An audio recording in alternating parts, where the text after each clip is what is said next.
Newsday, BBC World Service. Ghana's parliament is set to vote today on what could be one of the world's toughest anti-gay laws. The act, called the Promotion of Proper Human Sexual Rights and Ghanaian Family Values Bill, would effectively make it a crime to be gay, bisexual or transgender. Proposals include anyone who identifies as gay or transgender facing possible imprisonment for up to 5 years. Also, anyone who promotes or supports non-heterosexual identities could be put away for up to 10 years. The bill also includes requirements to denounce suspects. Let's talk to Samuel Nate George, Member of Parliament and one of the main sponsors of the bill. He joins us on the line now from Ghana. Welcome to Newsday. A very good morning to you, Claire, and to your listeners. Well, it's good to have you on the programme. You'll know the arguments against this, so let's get straight to it.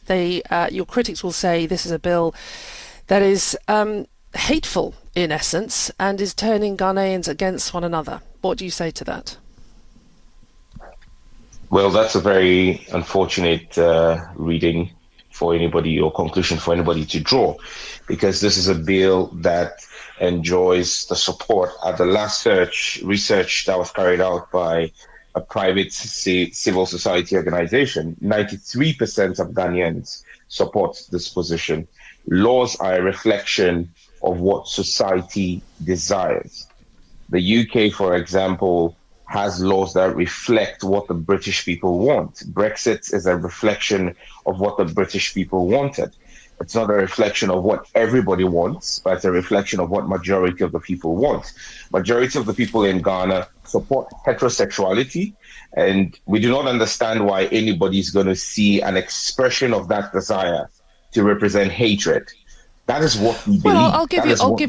Well, let me give you one example then, because one of the ideas in the bill is conversion therapy for people who may be gay, bisexual or transgender. The UN says conversion therapy is torture. Do the majority of Ghanaians support that?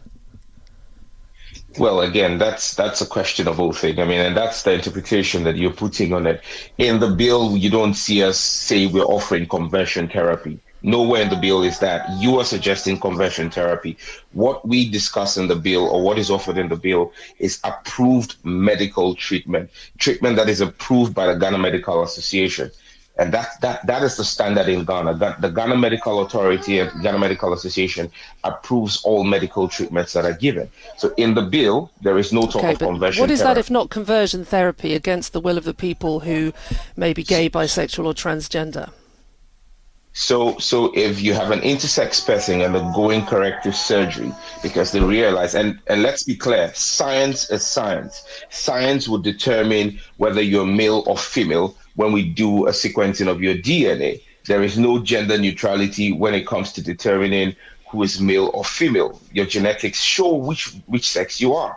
And so if you're an intersex person, for example, and there is corrective surgery to help make your dominant gene reflective in your sexual orientation, how then is that seen to be conversion therapy? Well, because you're going against international law, though, aren't you? If the UN says this is torture, then that is what you are doing. Claire, you are going against international definitions.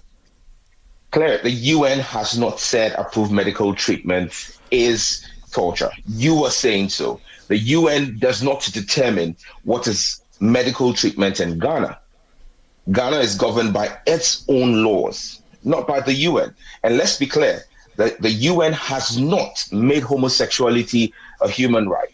The UN has not had any votes in the General Assembly. In fact, the Ghanaian government has had the occasion to say to the homosexual cabal, if you want to have a vote on this, table it before the UN General Assembly and let us have a vote on it.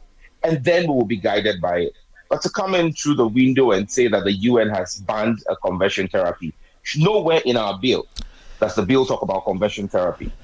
Okay, is the Pope wrong then? The Pope Francis said last year that he thinks same-sex couples should be allowed to have civil unions. He said homosexual people have the right to be in a family.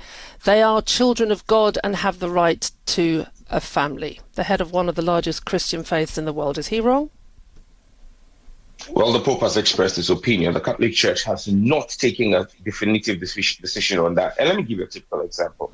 The Methodist Church in the UK has said that they're going to allow for gay marriages and all. The Methodist Church of Ghana has disassociated itself with that decision.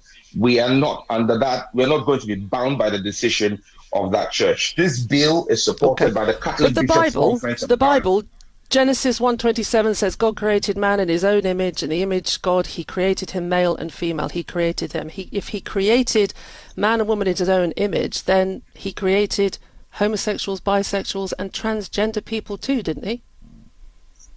Well, Claire, my bill is not a religious bill. It is a bill on cultural values. But if you want to go into the Bible, I'll grant you that. Bible says God created Adam and Eve, not Adam and Steve. He says, for this reason, a man shall leave his mother and father and cling to his wife. It doesn't say cling to another man. And so if you want to read the Bible, don't read just one part of it. We can read the Bible and go explicitly. Again, the same Bible tells us that God destroyed Sodom and Gomorrah because of homosexuality. So when you want to quote the Bible to support homosexuality, let's be very clear. I'm not doing that. I am merely testing your arguments out, as millions of people listening to this around the world would do in my position too. That's my job as a journalist. But we thank you. Sure. We thank you very much for joining us on Newsday. Samuel Nati George, Member of Parliament in Ghana, one of the main sponsors of